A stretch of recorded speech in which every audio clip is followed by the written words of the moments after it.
One success the CIA-backed exile group had in 1985 was to broadcast this film about the Shah's son and heir.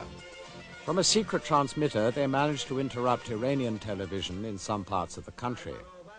By now, the Crown Prince, Reza Pahlavi, had a powerful friend, William Casey, Director of Central Intelligence.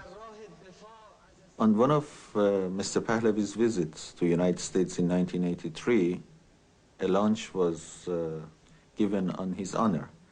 And at that lunch, Mr. Casey was present, Mr. Helms was present, Mr. Michael Deaver was present, and few other dignitaries.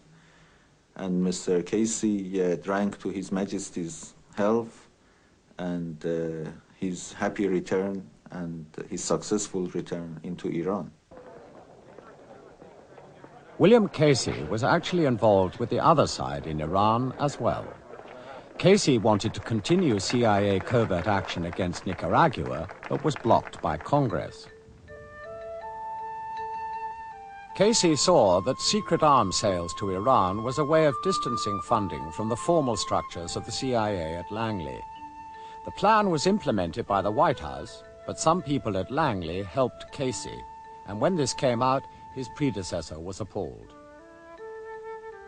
My greatest disappointment in the last decade has been how quickly, after I left the CIA and thought we had everybody very conscious of the laws and the rules and the moralities, how quickly they reverted to the old pattern under Mr. Casey and destroyed the reputation of the CIA that we had built up.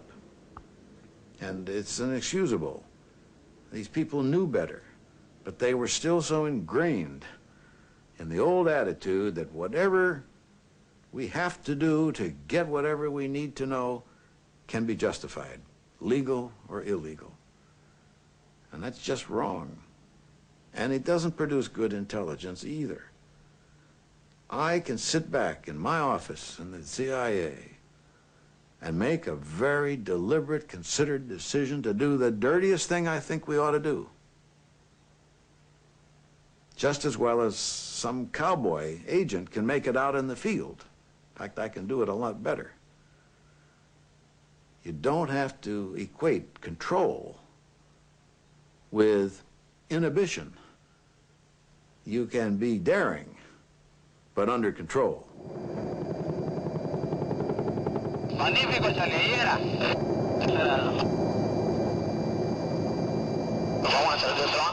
Felix Rodriguez, who had worked with the CIA in Latin America, found he was part of what was now a White House effort to support the Nicaraguan Contras by channeling arms and money to them.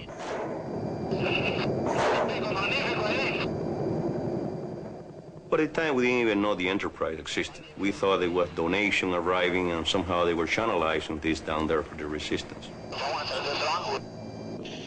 But they were wrongly channelized when they bought such a poor equipment. And it was really frustrating, and we made us feel quite bad when we learned later on there were so many millions of dollars in banks' account that were not being sent down there. The CIA have more flexibility when you deal in this type of a conflict, where you cannot have an overt presence of military personnel. Then you can bring a small amount of cadres and people who can help a host government to overcome a problem without bringing a military presence that will involve more the country into the conflict. For about 2 years, the Contras received money from the United States, which had come from the secret arms sales to a regime which backed terrorism. This was the essence of the Iran-Contra affair. Edgar Chamorro was a top Contra leader. CIA officers coached him on how not to let anything leak out. The CIA wanted to create a good impression, so they rushed us to have a press conference. But they were very worried that we could say the wrong things in that press conference. So we were trained and indoctrinated practically, and we rehearsed with CIA operatives. So they told us not to ever say that we had met with U.S. officials, and much less to acknowledge in public that we were receiving funds and even being paid salaries to work in this group. The people I talk to, they laugh totally at Congress. I mean, they don't take Congress seriously. I mean, it's almost an irreverent joke, you know. They think they can handle those guys there. I suspect few people have reflected more than I have on the Iran-Contra affair. What went wrong, why CIA played by rules not of its own making, and what might have been done to prevent or at least stop this tragic affair. CIA has already paid a fearful price and learned costly lessons. But today, I want to speak about the misjudgments that I made and the lessons I learned. I should have been more skeptical about what I was told.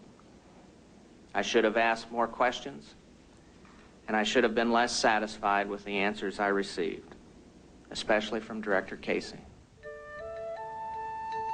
Iran-Contra was symptomatic of a view typical of Reagan's presidency, that the threat from communism justified almost any action against it.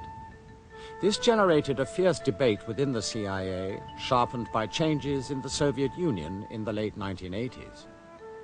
Clearly, the building became almost divided into two camps in terms of one's worldview at that particular time, whether you shared Casey's worldview or you opposed Casey's worldview.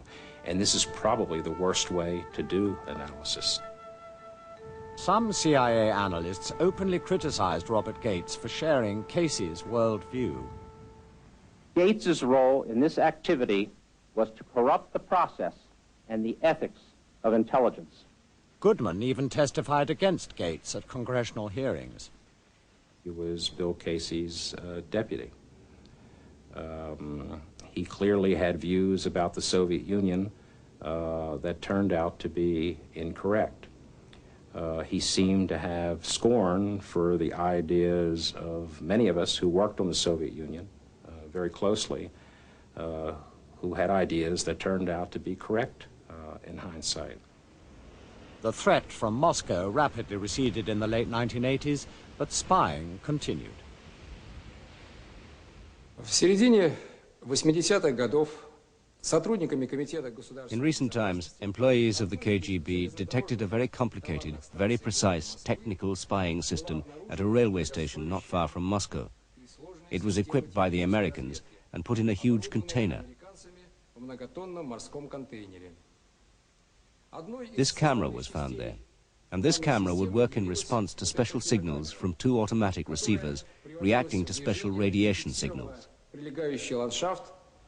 The container and its equipment made several trips across the Soviet Union by train from Western Europe before being discovered. But the country it crossed was in rapid disintegration, and by 1990 the CIA was switching resources to other targets. At the height of the Cold War, still nearly 40% of our work was focused on areas other than the Soviet Union. That has increased over the years, and in fact, under the reallocations that I have made for fiscal year 1993, fewer than 15% of CIA's resources will be addressed to the former Soviet Union. In addition, this idea that the agency or the intelligence community is focused on the Cold War or sized for the Cold War, I think is a misreading of the record. In fact, the intelligence community underwent a significant reduction in size between 1967 and 1980. We lost 40% of our people and 50% of our money, and when it was rebuilt more as a consequence of the failure of the intelligence community to predict the revolution in Iran than anything having to do with the Soviet Union. So it was rebuilt in the 1980s with a view to a much more diversified world than just the Cold War. Faster than anyone forecast, the Soviet Union disintegrated. It became a place that a former director of Central Intelligence could visit without trouble. I was in Moscow twice last year, and I walked up into Red Square. And it's one of the most dramatic places in the world. St. Basil's down at one end and the Revolutionary Museum on the other. And I walked around for 15, 20 minutes, just looking at it and enjoying it. Nobody paid the slightest bit of attention to me. Then I got in the subway and went home. I realized I had engaged in my own personal victory parade.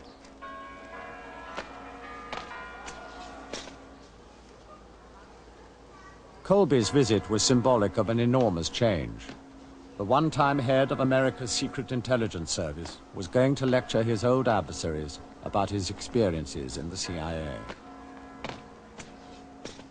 An intelligence officer, I think, always tries to understand the country that he is looking at and tries to enter into it with the sense of understanding how the world looks from there rather than how that country looks from abroad. And for that reason, I did encourage our intelligence officers, while I was in CIA, to pay ordinary tourist visits here to the Soviet Union so that they could get their own sense of what the country looked like and what the people were like. Please raise your right hand. You, Robert M. Gates, solemnly swear. When Gates became Director of Central Intelligence in 1991, the very existence of the CIA was being questioned. Thank you. You may be seated. CIA and U.S. intelligence must change and be seen to change or confront irrelevance and growing sentiment for their dismantlement. There are new powers at work in the world that were not present in the same way 10 or 20 years ago. Japan, the unified Germany, European community, all of these will alter the way in which resources, trade, and technology function throughout the world. And it's important that the intelligence capabilities be geared to understand what's happening. The changing world has required a changing public image for the CIA. Good morning. Let me give you some information about our agency, the Central Intelligence Agency. Contrary to popular opinion, we are not a law enforcement agency, but we are an information gathering, intelligence gathering agency. Still looking at economists, computer scientists, engineers, variety of languages. With the changing world, especially the Soviet Union and Germany, there's been an increased need for these types of people. Many occupations. Do we have one for the Hispanic? Oh, I think economic warfare is going to be it. I don't think it's military things anymore at all. When people say, well, the Cold War is over, therefore there's not much more room for intelligence, I just say you're going to have bigger business and intelligence than you've ever had in the history of the world. Yeah, I know. I planned it out, but hey. And the United States of America today has the capability of having better information and hence more power than any other country of the world. Can I interest you in some additional information? What is where you from? We're representing the CIA, the Central Intelligence Agency, and we're here to market some of our student programs. Why do they say the CIA is so villainous? I don't know. There are a lot of... What was once the preserve of a secretive elite has now become just another equal opportunities employer. Cold warriors have given way to computer buffs, daring do to academic analysis, presidential will to congressional control. Are they giving away cookies? Must be. I saw some with cookies and a very nice blue bag. You see the blue case young man had? No. The need for intelligence has not changed since the start of the agency in 1947. It's the rules under which it operates which have. I think the nature of the problems that we're dealing with puts a premium on improved human intelligence. Proliferation, counterterrorism, counter-narcotics, all of these require access to facilities or to people that may not be available through technical means. And I think finding out about intentions, finding out about research and development programs, about covert procurement networks, all of these things require human intelligence. So we're talking about the CIA with more spies? I think so, yes.